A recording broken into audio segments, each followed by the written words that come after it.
ဗီယက်နမ်နိုင်ငံဝန်တောက်ရောက်တဲ့ခါကျရင်အခုလိုမျိုးမုတ်ဖက်ကိုငပိတောင်နဲ့တို့စားရတဲ့ဆိုင်လေးကိုခေါ်ထားပေးပါမယ်ဖြစ်ပါတယ်ခင်ဗျာဒီမုတ်နာမည်တော့ပေါ့နော်ဗီယက်နမ်လိုမျိုးပြောခေါ်ရတဲ့နေတော့ခက်တယ်ဒီဆိုင်မှာပဲကျွန်တော်တို့သွားစားကြတာပဲဖြစ်ပါတယ်ဒီဆိုင်ရဲ့အပြင်ဆရာပြောရမယ်ဆိုကျွန်တော်တကယ်ကိုလုံးဝ data ကြီးတဲ့နေရာလေးကိုရောက်သွားလို့မျိုးသူ့ရဲ့ decoration themes တွေကမြင်တဲ့အတိုင်းပါပဲအရင်အောင်ကိုကလမ်းဘေးလေးမှာခုံလေးချပြီးစားတယ်လို့ခန်းစားချက်မျိုးအပြေအဝရစေပါပဲဖြစ်ပါတယ်ခင်ဗျာစားမယ်အစားတော့ပုံမှန်မြင်ရတဲ့အတိုင်းပဲအမေဆုံးဆိုပါတယ်ဒါကတော့ကျွန်တော်ရဲ့ငပိတောင်ပဲဖြစ်ပါတယ်အထဲထဲမှာတော့အရွက်မျိုးစုံတွေရဲ့ပြီးရင်ဝက်တုံနတ်တာပြုတ်ထားတာတွေရဲ့ပြီးရင်ဝက်ဝူချောင်းတွေရဲ့အကျော်တွေရဲ့တူးကျော်တွေရဲ့စုံစီနေအောင်ကိုပါတဲ့ဟင်းပွဲတစ်ပွဲပဲဖြစ်ပါတယ်ဒါကတော့ကျွန်တော်စားတဲ့ပုံစံလေးပဲဖြစ်ပါတယ်ပေါ့နော်သူကဒီအားရဲ့အကုန်လုံးကိုငပိတောင်နဲ့ကျွန်တော်တို့ပြီးတော့ပဲစားရတာပါတကယ်အရန်နဲ့အရသာရှိပါတယ်ငင်ဟာလည်းတော်တော်ငင်ပါတယ်ဒါပေမဲ့တော်တော်အရသာရှိတယ်လို့ပြောရမှာပေါ့နော်သူ့ရဲ့စားတဲ့ပုံစံကတော့အရွက်တွေအကုန်လုံးကိုင်ပြီးသွားရင်အထဲထဲမှာဒီ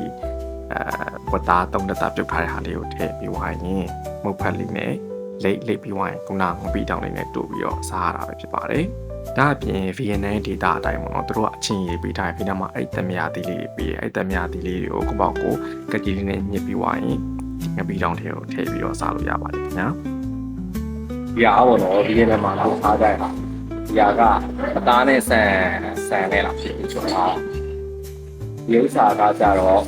တူကြော်ဒီတော့ဒါက sausage ဒီတော့ရင်ဒါပြပေါ်ပြန်ဒါဝတ်သားပြ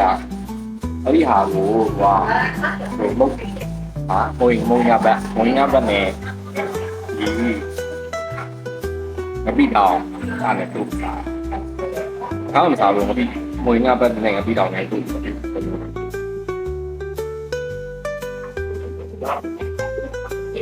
ဘာကောဒီမှာလေဒီနေ့ညမှာအဲ့ဒါလည်းတူရတာလေဒါပေမဲ့အဓိကတော့ကျွန်တော်ထင်တာတော့ဒီငပိတောင်အတက်မှာ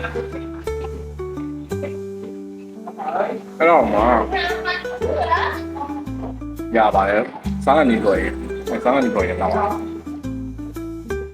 ဒေတာစာလေးထားရတယ်ဆိုပိုက်တယ်ကျွန်တော်တို့လိုငပိတောင်ကြိုက်တဲ့သူတွေအတွက်ကတော့ဒီဟင်းပွဲလေးကဘာနဲ့ပဲတူစားငပိတောင်ကတော့လုံးဝကျွန်တော်တို့အသက်ဖြစ်နေတာပါတမ်းမြာသီးလေးရွှေရွှေလေးနဲ့ငရုတ်သီးစိမ်းလေးချိန်ပြီးစားရတဲ့ဟာငံနဲ့ချင်းနဲ့စက်တွေဆိုတဲ့အရသာ၃မျိုးလုံးပါစက်ထဲမှာလုံးဝအပြည့်အဝပြီးစွမ်းစီမှာပဲဖြစ်ပါတယ်ခင်ဗျာသူ့ရဲ့အရသာသိကောင်းတဲ့အကျော်တွေရဲ့အသားပြုတ်တွေရဲ့နောက်တစ်ခါသိကိုလက်ဆက်တဲ့အရွက်တွေပေါင်းလိုက်တဲ့အခါမှာကိုယ့်ရဲ့ပါစက်ထဲမှာသိကိုစားကောင်းတဲ့ဟင်းပွဲတစ်ပွဲကိုရောက်ရှိသွားလို့ပဲခံစားရမှာဖြစ်ပါတယ်ခင်ဗျာ